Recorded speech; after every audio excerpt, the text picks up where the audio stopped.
Welcome back. So I know some of you guys are wondering how I got into KU, so in this video I'll tell you everything I did to get into it. I went as an exchange student, so I'm not like an international student who is going to be going there for 4 years. I just went for a semester.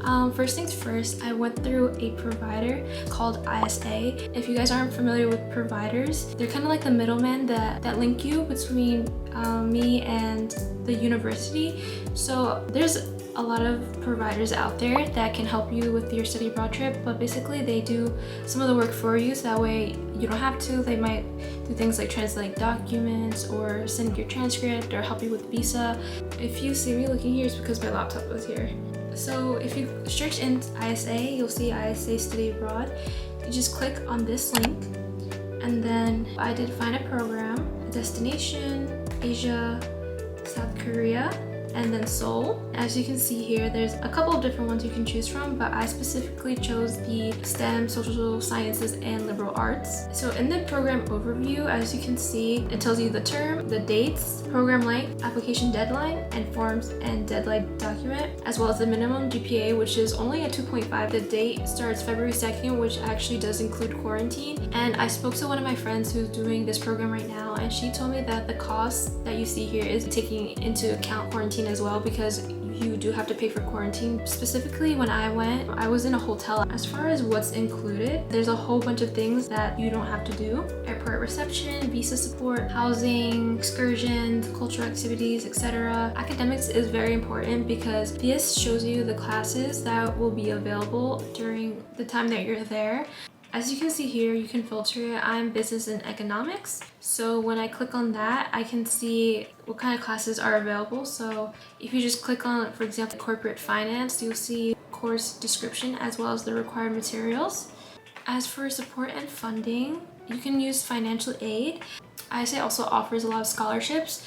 So if you just view your funding options, there's scholarship opportunities available for people who identify with like certain groups, like minority groups.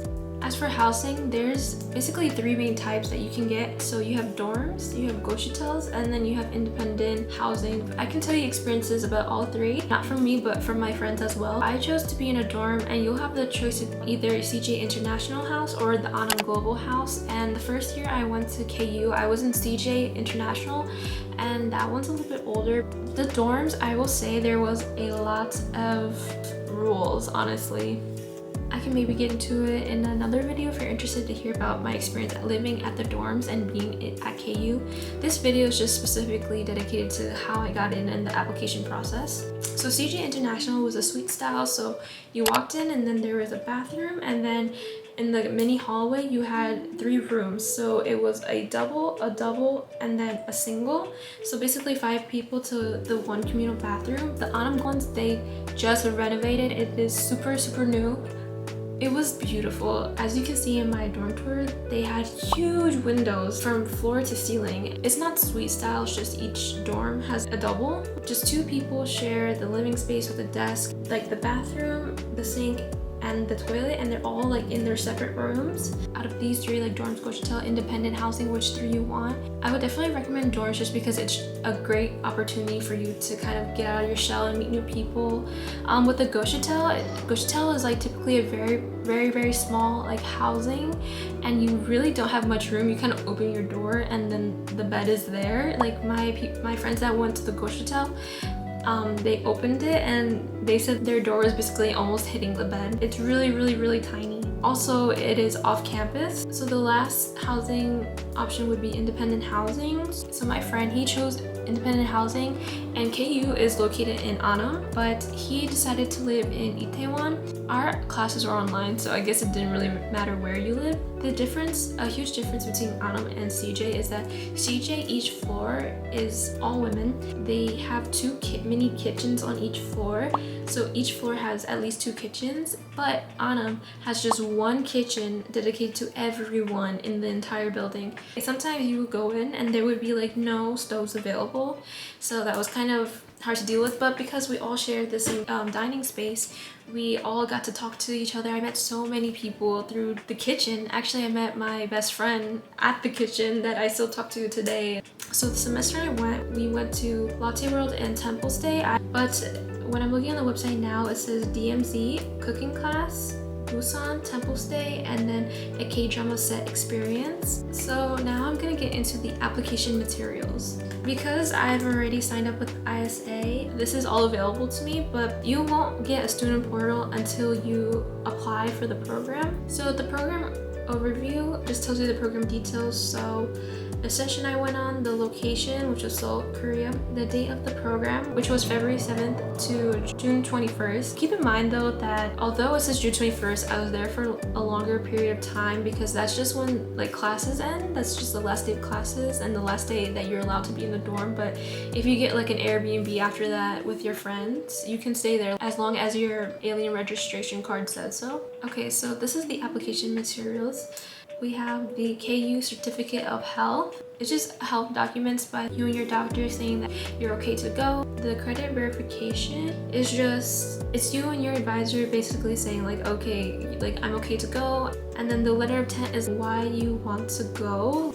In this essay, I talked about how I wanted to live in Korea when I got older and that this would be a great experience for me to help me with the language and immersion. And then I sent my official transcript through e-transcript. The letter of recommendation is a faculty/staff member that can basically just recommend you to this program. As for forms and documents, this is basically an extension of the application materials. So this won't be available to you until after the deadlines for the application materials. If you decide to do a payment plan form, you just have to read it and sign on it. For travel/itinerary, this is basically telling you how and when to book your flight and your responsibilities as a traveler. Your KakaoTalk ID, you have to create one before going. Even if you're not studying abroad, you still should download KakaoTalk because that's going to be your main form of communication. Then it tells you the travel restrictions. Most of these documents, by the way, you just had to read and sign. And then visa information, you guys, be on top of this. I am telling you, that was such a headache, honestly. Just a little FYI, I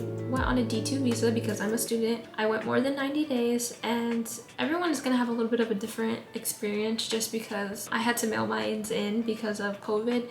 So I noticed that like sometimes they'll change the rules periodically, so just keep up to date with that. As for academics, it tells you the records policy for pre-registration. These are kind of like the tentative classes that you'll be taking. Also, getting classes is really competitive. Obviously, I went to a business school, so I was trying to get business classes, which were really hard to get sometimes, especially because I'm not only competing with international students, but also KU students at the institution. For health and medical, this is just more forms by you and your doctors stating your insurance, who's your primary care physician, then taking the TB test. So would I recommend it? Yes, I would recommend going through ISA. Obviously, this video isn't sponsored. They also don't know that I'm doing this video, so I'm just here to give you my honest opinion.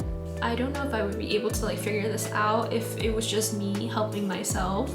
So just to have someone there to help you if you feel like you're a little bit lost, it was really beneficial for me, honestly. I emailed ISA so many times and they got back to me sometimes less than 24 hours. They help with transportation. So they provided transportation from the airport directly to the quarantine facility. And they also set up quarantine facility for me. Also, when everyone books their flight, you get a list of everyone's names, what school they go to, and also their email. So before we even got to Korea, we were able to email each other, create this big Kakao group, and then just talk to each other while we're in quarantine. Also, they help with visa support, so I got the template of how to fill out your visa application, and you can also email them and ask them any questions that you have. What's really important was orientation, but this is kind of dedicating you to ease you into Korean society. I'm gonna say some personal experiences that I had. I went to Daegu and I lost my passport. I have a Daegu vlog and I talk a little bit about it at the end, but yeah, I just lost my passport and I took it out with me. Me and my friends ended up taking a train to Daegu. We didn't even take a plane. I don't know why I needed my passport. Anyways, I had my passport out. I noticed at the end of the day that I don't have my passport with me.